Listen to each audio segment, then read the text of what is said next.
a one-armed man who became a symbol of opposition to escalating repression in Turkey as he protested to get his job back, has said a government investigation has been opened against him. Veli Saslik, a sociologist fired by decree in November as the government moved against academics, civil servants, and teachers, said he had been accused of membership of a terrorist organization and conducting propaganda on its behalf. The image of Saslik's confrontation with riot police has become a symbol for Turks who are increasingly angered by their government's crackdown on dissent. "They are very strong, but we are very right," Saslik told The Guardian. "Bravery is contagious, and they fear our bravery will lead to something bigger." Turkey's descent into authoritarianism has accelerated after the attempted coup last July, in which 290 people were killed and 1,400 wounded.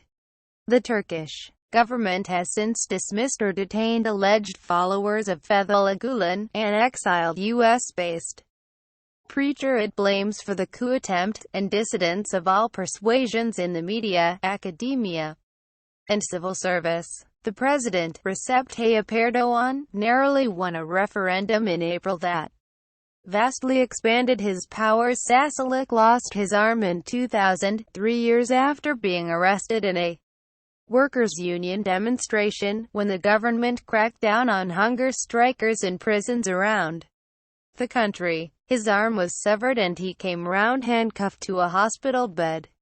The lost limb later was found in bin outside the jail. "I was not an armed terrorist, but even if I were, that's not what I deserve," he said.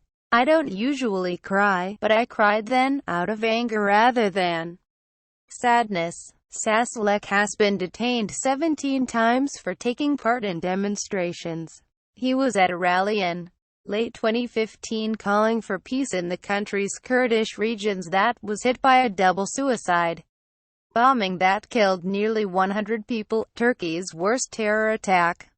Saslik went on to participate in protests that accused the government of stealing votes in the referendum, and is now demanding his job back. Two fellow protesters, Nuriye Gulman and Sema Ozaksa, were detained after going on a prolonged hunger strike over their own dismissals from teaching jobs amid fears small demonstrations could inspire more extensive protest.